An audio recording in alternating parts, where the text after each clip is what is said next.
Good evening. Welcome to the December 2nd, 2019 meeting of the Stillwater City Council. I will call this meeting to order.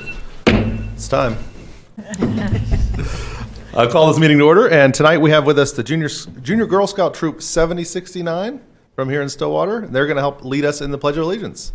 The girls, please join us up here, and please stand.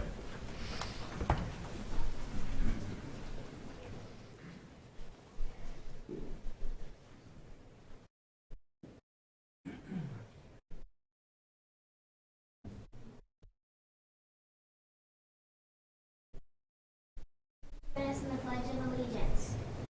I pledge allegiance to the flag of the United States of America and to the republic for which it stands, one nation, under God, indivisible, with liberty and justice for all.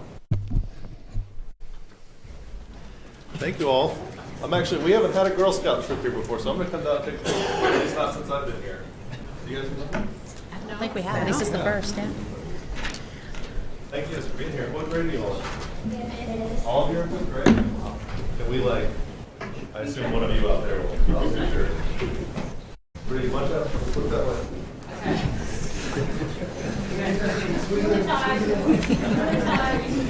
Ready to squat? Yeah.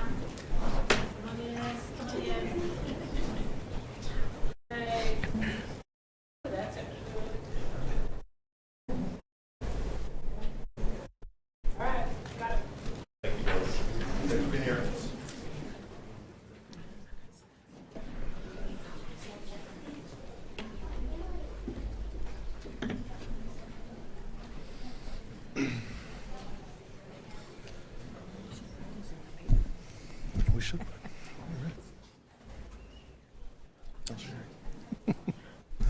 Okay, next on the agenda, we have a proclamation for Wreaths Across America. Looks like Lou Watkins is here. Hi, Lou. I'm going to go ahead and read the proclamation from up here, and then I'd love to have you tell us a little bit more about Wreaths Across America. I'd love to do that. Excellent.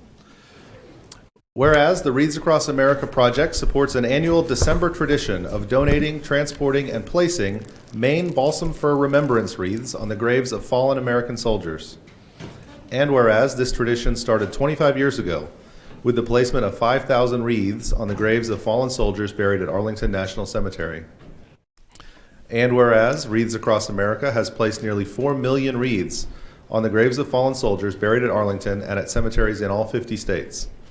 And whereas the mission and work of the Wreaths Across America project to remember, honor, teach is recognized annually by resolution of the United States Congress. And whereas on December 14, 2019, Wreaths Across America will honor fallen soldiers with wreath-laying ceremonies at Arlington and at over 1,200 cemeteries in all 50 states. And whereas local civic groups will be conducting these activities at Fairlawn Cemetery in Stillwater on that date. Now, therefore, I, William Joyce, Mayor of the City of Stillwater, do, on behalf of myself and the City Council, commend the efforts of Wreaths Across America volunteers nationwide and declare December 14, 2019 as Wreaths Across America Day in Stillwater, Oklahoma. Mr. Mayor and Mr. McNichol and members of the council, I deeply appreciate your consideration of this proclamation. This is something that we've done now for 3 years. It was a shock to us last year when over 500 people showed up. Some of you were there. We lay wreaths on the graves of our veterans at Fairlawn Cemetery, over 1,400, and we say their name and we thank them for their service. So if you'd like to join us, we'd like to invite you and the public to come out. We suggest getting there at 10:30 a week from Saturday. 11 o'clock will be our remembrance service. 11:30 we do the wreath laying, and at noon we have refreshments and some of the best goodies you've ever had. So we'd like to invite you all to come and take part. We suggest if you've ever been a part of the military to wear part of your uniform or an insignia of your service. It's just a wonderful, wonderful morning. So we invite all of you, and we appreciate your consideration of this proclamation. Absolutely. Thank you, Lou, for being Yes, here. sir. I've taken my kids the last couple of years. Yes, you have, sir. To be part of this, and it's a wonderful event. The ceremony is very touching, and then just the act of laying wreaths and saying the service member's name. Is Well, the such whole a- idea is that you die twice. You die when your body shuts down, but you're gone from this earth when nobody says your name again. And we have made a promise not to forget the veterans. And so we say their name and we thank them for their service. Absolutely. I have a copy of this for you. Yes, sir. Thank you. Thank you. Thank you. Appreciate it very much.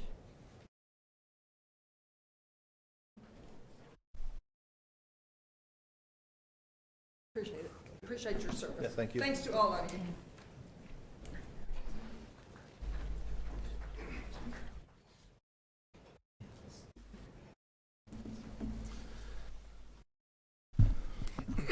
Okay, that takes us down to item 4 on the agenda, the consent docket. On consent tonight, we have a few easements and right-of-ways associated with our 26th Avenue Bridge Replacement Project, which we're very excited is underway. There's a approval of an encroachment agreement in conjunction with our 2040 water line project. We're setting a hearing date on a request to close a utility easement, and then there's a final plat for Saddle Creek Addition on the consent agenda as well. Councilors, any comments, questions, or motions? Motion to approve the consent docket. Second. We have a motion and a second to approve the consent docket. Please vote. With a vote of 5-0, the consent docket is approved.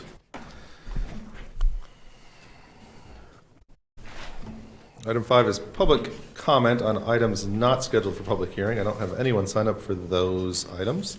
So we'll jump down to 7, which is public hearings. Item A, receive public comment regarding a request for a specific use permit for a medical marijuana dispensary at 211 North Perkins Road, number 36, in the Rosewood Shopping Center. This is CC-19-192. Mr. Dorman, did we have good notice on this item? Yes, sir. Thank you. Hello, Lance. How are you tonight? Doing great. How's everyone? We're good. Good. Let's see, Lance Gross with the Community Development Department. And the first case before you tonight is a specific use permit for a medical marijuana dispensary on North Perkins. It's located within the Rosewood Hills Shopping District.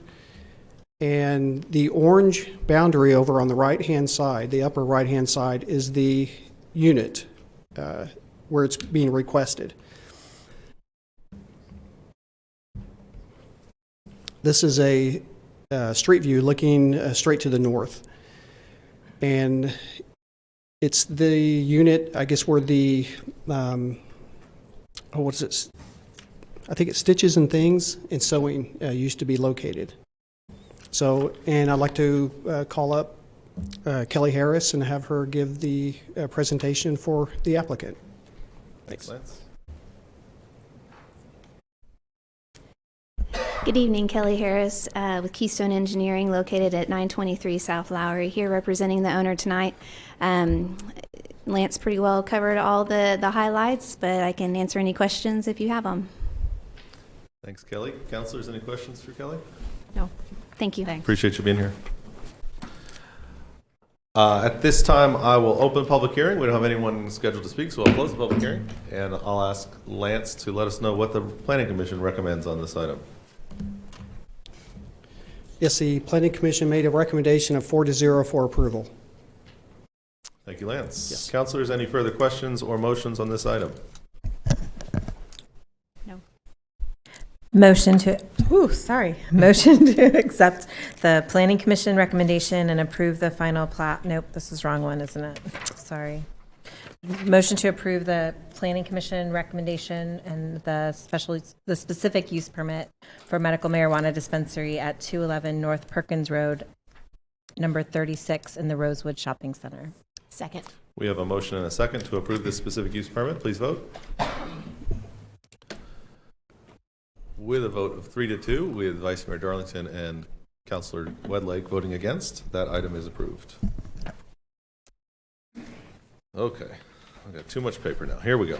Item B, receive public comment regarding a request for a text amendment to Chapter 23, Article 8, Overlay Districts, Division 3, Westwood Neighborhood Conservation Overlay District, CC-19-193. On this item, Council, we have a memo from staff requesting postponement to the February 10, 2019 meeting.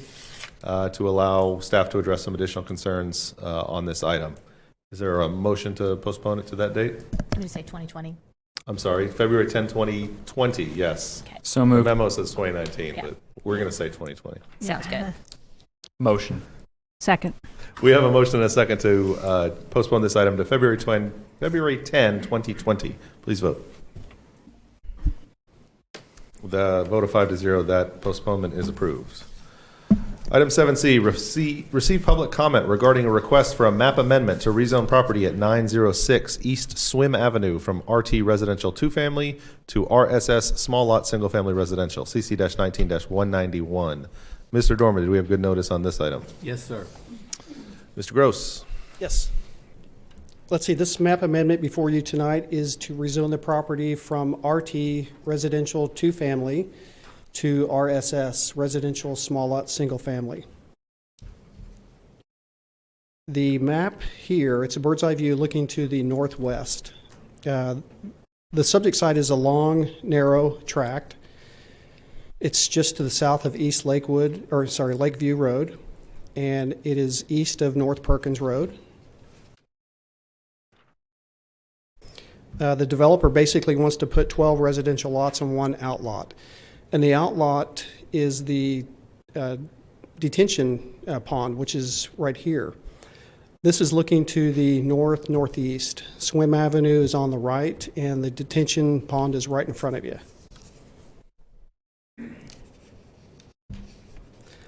And now I'd like to call up Stephen Gose to give an explanation on his application.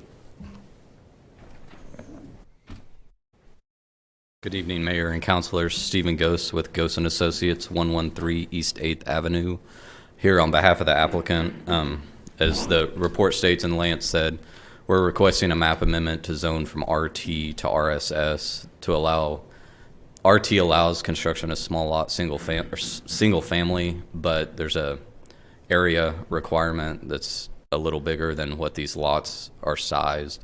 So this just takes that back to RSS to allow the single family construction. So are there any questions?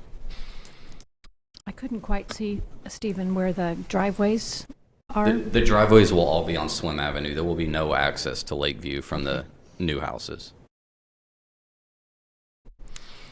So what is the difference in the number of residences that can be built in the new zoning versus the old? I mean, the number of structures, we could put duplexes on those lots instead of single-family houses, so you could almost have twice as many front doors. With the duplexes? With the duplexes. Yeah. Probably not exactly. We'd have to make the lots a little wider. Yeah. This came back through in the mid-'90s. They vacated the plat. They were going to replat it. That's at the time the detention was created because the original plat detention wasn't required at that time. And so that project stalled. Now there's a new owner, and they're ready to build some houses. My only question in this, I guess you just said there's not going to be any additional cuts on Lakeview. That intersection at Lakeview and Benjamin, there's a lot of people that cut through there to get to the junior high. Yes. And Scott. I've done it myself. I've done it. To go pick up a kid. And I'm wondering, I've always wondered as I go through there on Grandview, I think it looks like, or one of these other roads could come through and connect to Lakeview. It's Grandview, and we're working on a final plat for this. It goes to Planning Commission tomorrow night. It'll come back here in 2 weeks for consideration. Through part of that, we're trying to get the landowner to the east to give the right-of-way for the east half of Grandview. When the plat was originally done, there wasn't the requirement to get the right-of-way or to build the infrastructure. So we're kind of backed in a corner, but we're active. Us and our client are in talks with the people that control that land to the east of Grandview to get the 35-foot strip dedicated so that that can get poked through and all of that good stuff and alleviate some issues in that Yeah, neighborhood. I think that would be great. I mean, given that this really isn't going to, this probably reduces the number of cars that would be coming in and out if we change the zoning, right? I mean, if you're talking about one Yes. house instead of two duplexes on each Right. of those lots. Right. So I don't know that it's really going to add much to the traffic just to do this. No. And the original would be plat nice. for this area there was probably 17 single-family lots along there. But back in '97, the detention pond was created and knocked out 5 of those lots. So, Councilors, anything further? thank you. Thanks. I will open the public hearing. We don't have anyone signed up to speak on this item, so I will close the public hearing and ask Lance for the Planning Commission's recommendation on this item. The Planning Commission made a recommendation by a vote of 4-0 to approve the application. Thank you, Lance. Yes. Councilors, any further comments, discussion, or motions? Motion to accept the Planning Commission recommendation and approve the map amendment to rezone property at 906 East Swim Avenue from RT to RSS.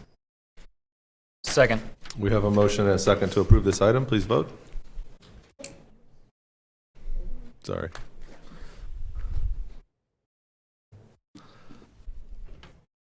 With a vote of 5-0, that item is approved. Thank you, Patty. Should note that we have a substitute city clerk today. We're making it. You're doing great. You're doing fine. We're already at item 8. Item 8, under general orders, we have a report from the Chamber of Commerce Legislative Committee on its local legislative agenda. Mr. Brian Langford Loftus is here to present that. How are you tonight? Good. I believe everybody received a copy of the agenda recently by email. Great. On a personal note, my name is Brian Langford Loftus, 1009 East Kraler Avenue here in Stillwater. I've got some prepared remarks on the agenda, and then I'll be happy to receive comment or questions from the council. So first, prepared remarks. Thank you, Mayor Joyce, Vice Mayor Darlington, City Council. As some of you may know, I am Brian Langford Loftus. I'm a graduate from OSU, member of Stillwater Community Band, and an insurance agent at Loftus & Wetzel Insurance here in town. I'm also the chair of the Government Affairs Committee at the Chamber of Commerce. And today, I'm here in that capacity to present on behalf of the Chamber our local legislative agenda. Tonight, I'll explain how we identified the need for the agenda, how it works, the collaboration we hope to build, and finally, to extend an invitation to the council. As you may know, the Stillwater Chamber annually publishes a state legislative agenda, which details our priorities and stances on state-level matters, with the goal of supporting our local businesses and economic development efforts. Separately, the Chamber regularly invites our state House and Senate representatives to monthly Friday forums during legislative session to report on goings-on at the state capitol to the public here in town. This last year, we began to take steps to foreground that agenda during those forums to make sure that our members' needs at the Chamber were heard, even if they weren't able to make it to those forums. After taking those steps, our committee, which drafts the agenda, asked ourselves, how can we further serve our members and ensure their needs continue to be heard? Since we wanted to serve and advocate for local businesses, our solution was self-evident. Go local. This is how the local agenda was born. Like the state agenda, the local agenda is a document which details our stances and priorities locally on behalf of the Chamber and its member businesses. It's organized into 4 broad categories: infrastructure, quality of life, economic development, and government services. Each category is subdivided first into, first of the 2 subdivisions is recurring items. These are the ongoing or long-term issues the Chamber is working on or interested in. Below those recurring items is the second category called current issues or priorities. These are more timely matters, topical matters, or those of immediate importance. Local matters can move faster than those at the state capitol. Likewise, these matters also represent things we can see here in Stillwater. For that reason, this agenda ought to be a living document, subject to regular review by the committee. To meet that living document standard, we constructed the agenda to be a collaborative project based on continuing dialogue. To illustrate how that dialogue will look, we envision the process a little like this. First, we'll seek input and suggestions on issues from our member businesses or the Chamber committees on at least a quarterly basis. Second, our committee will review and debate these suggestions and craft them into actionable language and with advice from City Council and staff. Third, following our review, we'll recommend the agenda to our Chamber Board for further review and approval. And finally, upon approval, we'll publish the revised agenda and begin advocating and educating on those issues anew. Because this agenda is collaborative and geared towards local work, we wish to utilize it as an educational tool as well. In contrast to state and federal legislative activities, our local work does not benefit from the same exposure afforded by a 24-hour news cycle, if you can call that a benefit. We hope that this document, the collaboration it relies on, and the advocacy it will lead to will inform, educate, and enhance civic engagement for our members and the people of Stillwater. Greater engagement in the work that we can see means greater investment in the city and the work it is doing. In closing, I'd like to offer my thanks and extend an invitation. First, this project wouldn't have been possible without the support, the kind support of many people. I'd like to thank Chamber President Justin Minguez, Aubrey Bolin, our Chamber Staff Liaison, the Chamber Board. Without their help, of course, this wouldn't literally have not been possible. And I'd like to thank our Government Affairs Committee members as well. Some of them are in attendance today. It's their enthusiasm and their hard work that made this possible, and their insight as well. And I'd also like to thank, of course, the City Council for indulging me in this presentation and for their willingness to work on this project. I'd also like to extend an invitation by paraphrasing item 1 beneath recurring items on the government services category, which is to say, I invite a designee of the council to attend our government affairs meetings so that we can begin working together on the needs of the business community. Thank you all for listening, and I would entertain questions or comments. Thanks, Brian. Appreciate that. Councilors, comments or questions? Thank you, Brian. Thank you, Ms. Vice Mayor Darlington. I'll second what you said. I really like the way that you have kind of broken this into 4 areas, which makes it easy: infrastructure, economic development, government services, and quality of life. I think the simpler you can make it, then we can actually talk about those issues and hopefully get the word out. And Yes. I think the more people understand and have access to what's happening, I think the better it is. So thank you for taking the time to organize this. I think it's going to be a really good part of the chamber and a good part of what we do. Thank you, Counselor. I'd like to emphasize that I'm eager to use this as a tool to help get word out on projects that the city is working on. I do really believe that the more attention paid to the things that we're doing, the more the public can begin to understand what's going on and back it. Well, and it's a good tool also for us to get feedback, because we can't assume that we know what everyone's thinking either. And so it's also a good forum for people to be able to express their thoughts and ideas and concerns and whatever to us too. So Yes. it's a good. And it helps to have the council on board because you know how it works on your end. Well, I don't know that you really need us on board. You can always show up here and tell us what you think. Sure. But I think it's great that you guys have.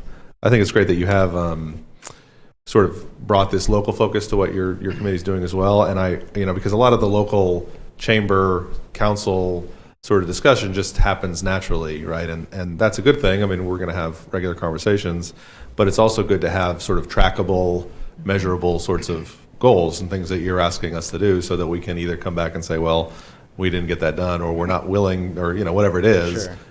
But we can also come back and say, yes, you asked us to do this, and that's something that we were able to do as well. So I think it's good to have a record, really, of those conversations. So I think it's good for the Government Affairs Committee to be putting this in the formats it's in. So thanks for that. Thank you. I do have a question, Brian. Sure.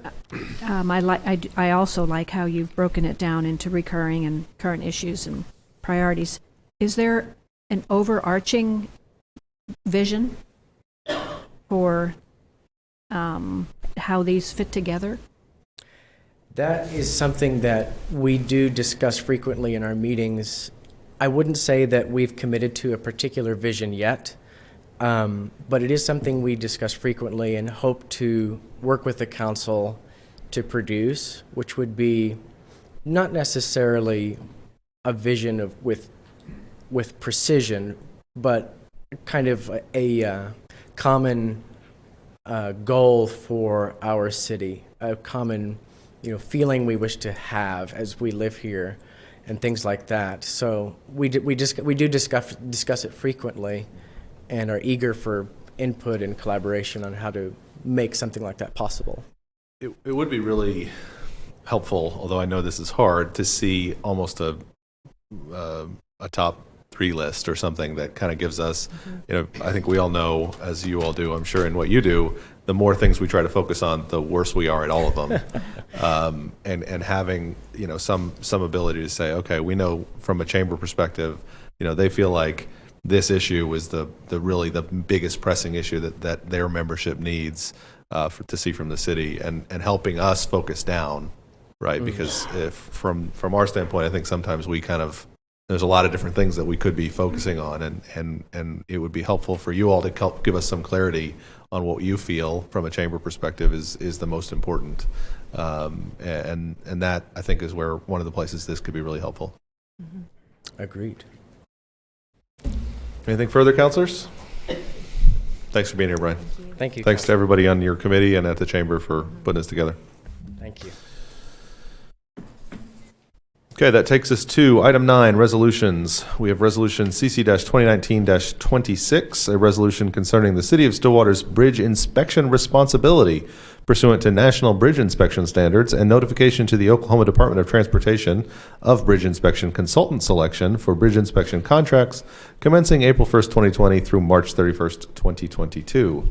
This sounds like a resolution that Mr. Carnes is going to give us some more information about.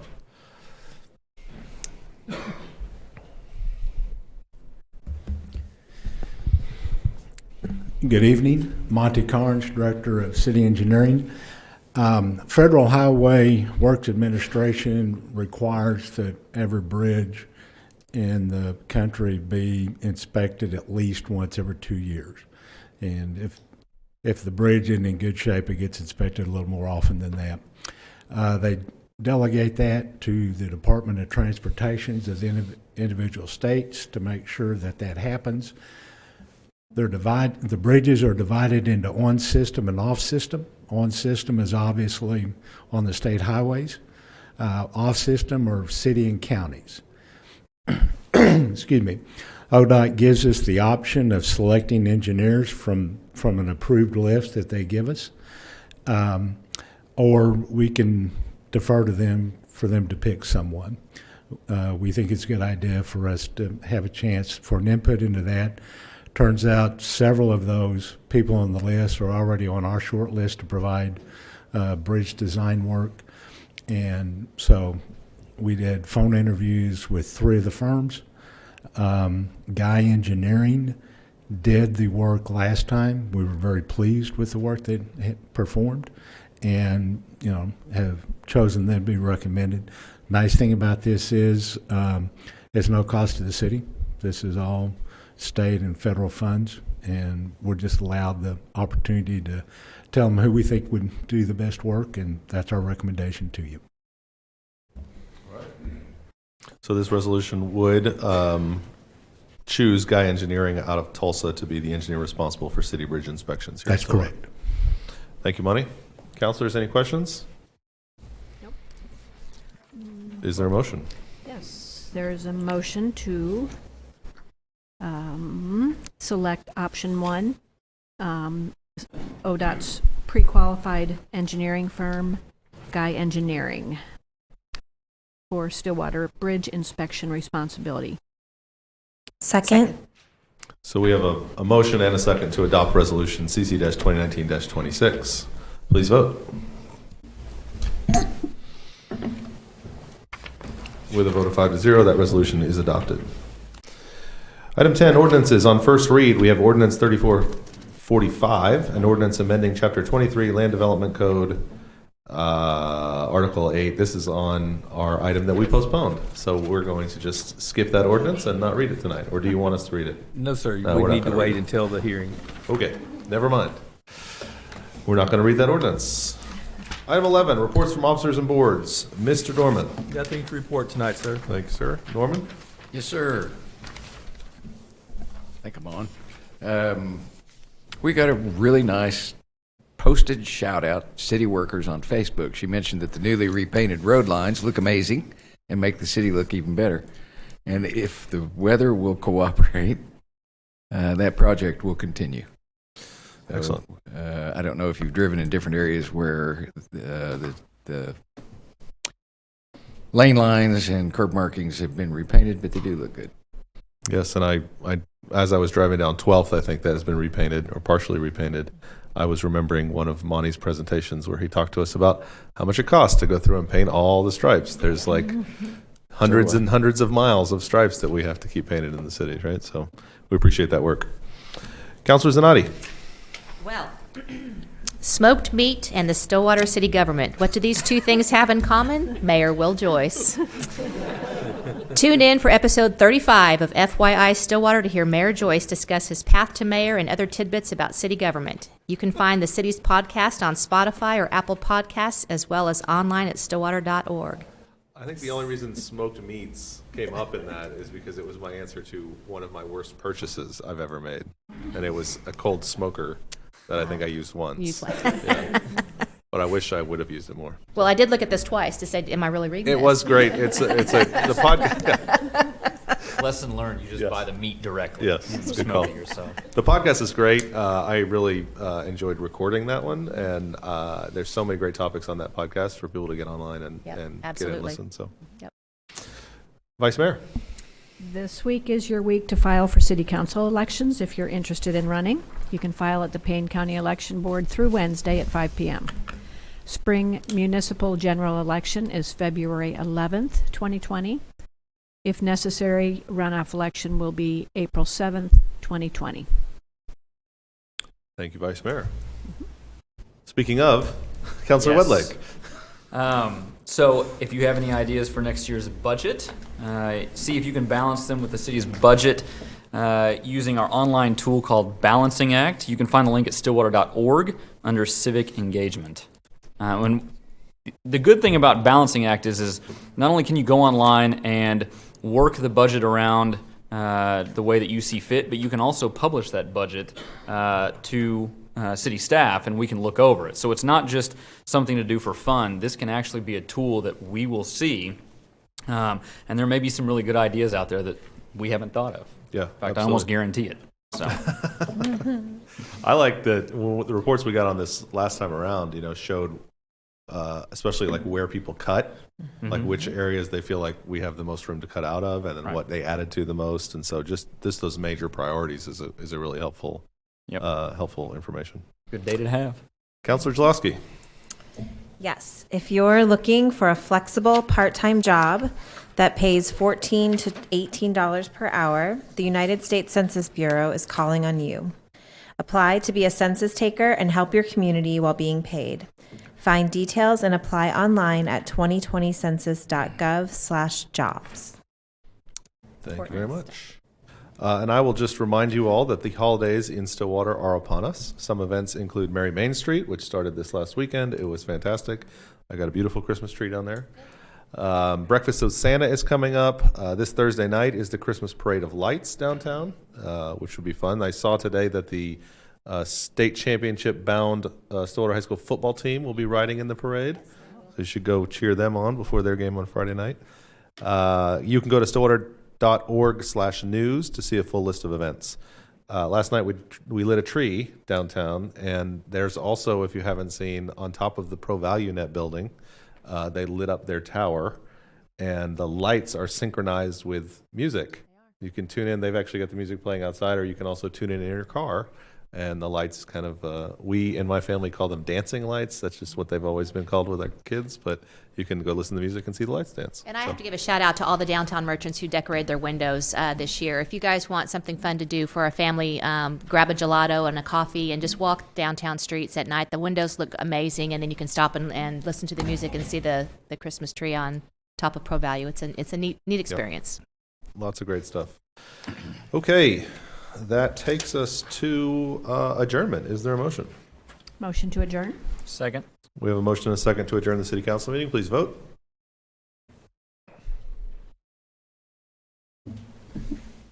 With a vote of 5-0, City Council meeting is now adjourned. This time I will call to order the Stillwater Economic Development Authority meeting for December 2nd, 2019. And on this agenda, we just have reports from officers and boards, and starting with Mr. Dorman. Request an executive session pursuant to 25 OS subsection 307C11 for the purpose of conferring on matters pertaining to economic development, including the transfer of property, financing, or the creation of a proposal to entice a business to locate within the city of Stillwater because public disclosure of the matter to be discussed would interfere with the development of products and services and violate confidentiality of the business. Thank you, sir. Anyone else have an item of interest? No? Is there a motion on the executive session? Motion to move into executive session. Second. We have a motion and a second to enter executive session. That's the Stillwater Economic Development Authority. Please vote.